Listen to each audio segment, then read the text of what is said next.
잘 지내시죠? 네, 어제는 우리 이재명 도지사님을 응원하는 많은 분들이 또 민주당 앞에 가서 집회를 하시고 또 고생들을 많이 하신 것 같습니다. 아, 죄송합니다. 제가 깜빡을 하고 있었습니다.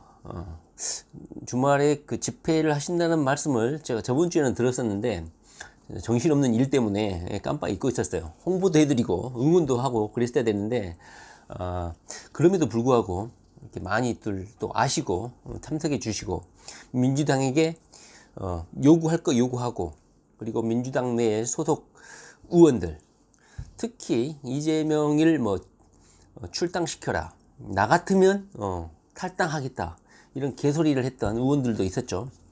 그런 의원들 향해서 일갈해 주신 이재명 응원해 주신 분들 정말 감사드립니다. 참, 우리 이재명 도지사님은 너무너무 행복할 것 같아. 저도 마찬가지지만 이재명 도지사의 그 마음을 이해한다는 거야. 그리고 그 한 정치인의 인생을 올곧이 이해하는 지지자들이 함께 옆에 있다는 것은 정말 행복한 일인 것 같아요. 물론 가족으로 가면 내 부모, 그리고 내 배우자, 내 자녀는 빼고 보통 배우자나 아버지, 부모님들만 자신의 인생을 좀 이해해주고, 어렵거나 힘들거나 고통스럽거나 억울하거나 비참하거나 여러 가지 오만 가지 감정들을 이해해 주는 게 부모님 말고 누가 있습니까? 그런데 우리 이재명 도지사 지지자들은 이재명의 모든 어려움과 고통과 이재명의 삶, 이재명이 바라보는 세상, 이재명이 바라보는 대한민국의 미래를 공감하기 때문에 함께 하지 않는가 싶습니다. 네. 하여튼 우리 이재명 도지사님 너무너무 행복할 것 같아. 너무너무 부럽습니다. 정치인이긴 하지만. 자, 그런데 어제 간단하게 5분간만 짧게 말씀을 한번 들어보려고 합니다. 이것은 그냥 제 개인적인 이야기입니다. 제 개인적인 이야기예요. 제 개인적인 그냥 지식 수준, 아는 수준에서 그냥 말씀을 드리는 거예요. 자, 그냥 소설로 받아들이시면 됩니다.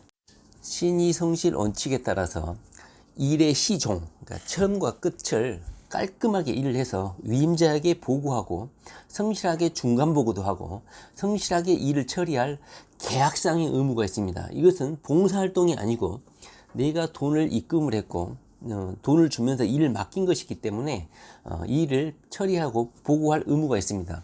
그렇기 때문에 일을 맡긴 사람은 그 일을 하고 있는 사람한테 찾아가 가지고 일이 어떻게 되고 있는지 중간 보고도 받을 수 있고, 어떻게 일 처리가 되고 있는지 보고할 의무가 있는 거예요. 수임자는, 일을 맡은 사람, 돈을 받고 일을 맡은 사람은 보고도 해야 되고 업무 지시도 받고 해야 되는 거예요. 그러니까 한마디로 일 처리를 받는 심부름꾼이지 그 일 처리하고 있는 사람이 어떤 마음대로 할 수 있는 권한이 없는 거예요. 물론 일을 처리하는 어떤 재량권은 있는 것이죠. 그러나 언제까지나 이것이 계약의 일부이기 때문에 일을 맡긴 사람한테 보고도 하고 어떻게 처리되었다고 하고, 위임자가 와서 알려달라, 보고하라, 일이 어떻게 처리되고 있느냐 말을 하면 말할 의무가 있다. 그래서 혹시 2,000명 중에 돈을 내셨던 분들은 그 변호사 사무실에 가가지고 요구를 하시면 된다. 이렇습니다. 그리고 일을 불성실하게 했다 그러면 돈을 돌려달라고 할 수도 있죠. 너무나 불성실하면. 물론 우리가 보통 집에 인테리어 공사를 하고 타일을 붙이죠. 타일을 붙인데 삐뚤삐뚤 붙이고 매지도 안 넣고 더럽게 하고, 이게 어차피 타일을 다 떼어내야 될 정도로 엉망으로 한다 그러면 돈을 돌려받을 수 있죠. 그런데 타일 업자는 이렇게 말을 하죠. 타일을 붙이는 건 일 아니냐, 이것도 일인데 내가 받을 돈은 받아야겠다, 이렇게 말할 수도 있겠죠. 그러나 이것이 소송으로 가면 어떻게 됩니까? 타일을 붙이나 마나 하나만한 일을 하면 토해내야 됩니다. 자, 그런데 보통 이 일을 주도한 사람이 변호사 있고 일을 처리한 사람이 변호사면 상관없는데, 어떤 특출한 돌출된 사람이 나와가지고 내가 변호사를 선임해가지고 고발, 단 무리를 만들어서 내가 의롭게 해보겠다. 그런데 그 나선 사람이 반대쪽 형사 피고발자들하고 우선 형사소송 관계가 있어. 그러니까 2,000명이나 3,000명이나 10,000명이나 이런 사람을 주도했는 어떤 민간인이 한 명이 내가 변호사를 선임해 가지고 일 처리를 할 건데 우리가 고발단이야. 근데 이 대표자가 그 반대측 이 고발을 우리가 예를 들면 A라는 사람에게 고발을 하려고 하잖아. 근데 그 A하고 이 민간인 대표자하고 무슨 법적 소송으로 계류 중이야. 그리고 자기가 고소를 당했어. 그 사람이 나서갖고 내가 법률을 한번 처리해보겠다 하면서 변호사도 선임해. 그런데 알고 보니까 고발장애가 변호사가 아니고 그 사람이 되겠어. 상대편 측하고 법적 소송으로 개인적으로 하고 있는 사람이. 그럴 경우에 어떻게 될까? 근데 우리가 돈은 변호사 통장으로 입금을 했어.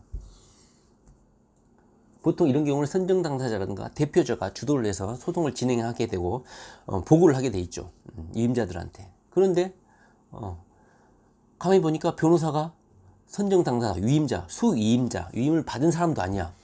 우리는 그렇게 다 알고 있는데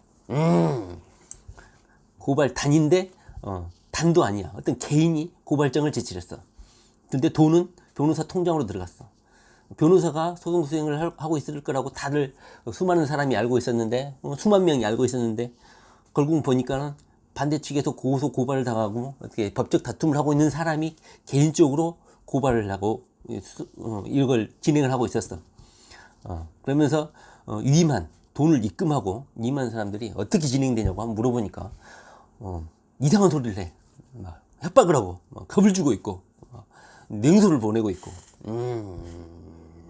자, 그렇습니다. 자, 그런 일이 있었다고 하네요.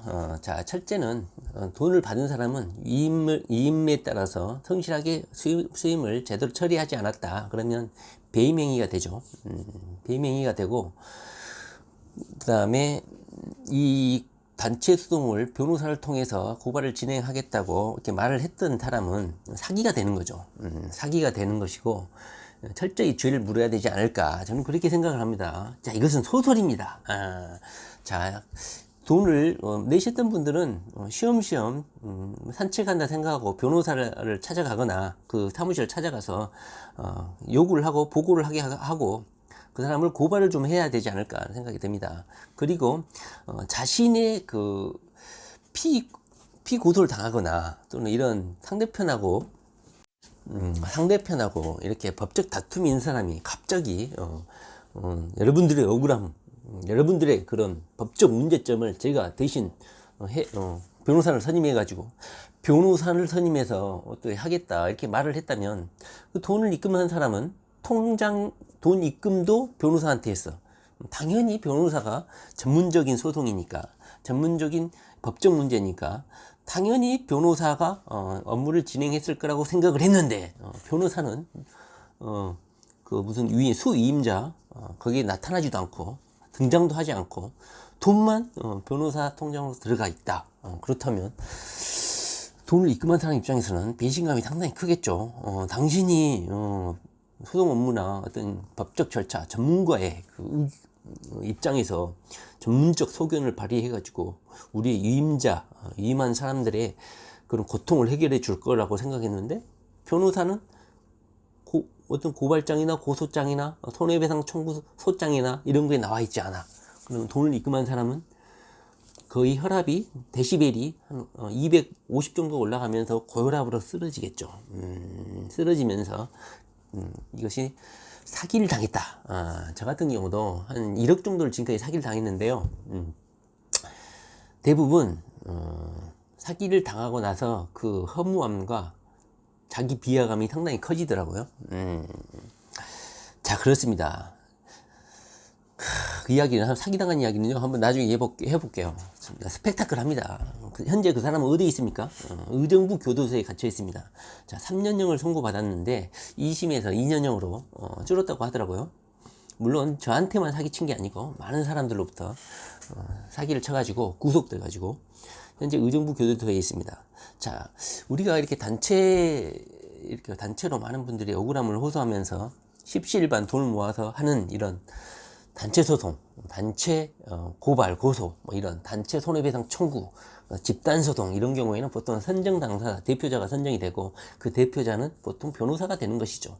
그런데 그 대표자라고 갑자기 돌출해서 나온 사람이 상대편 측에 고발을 당한 사람.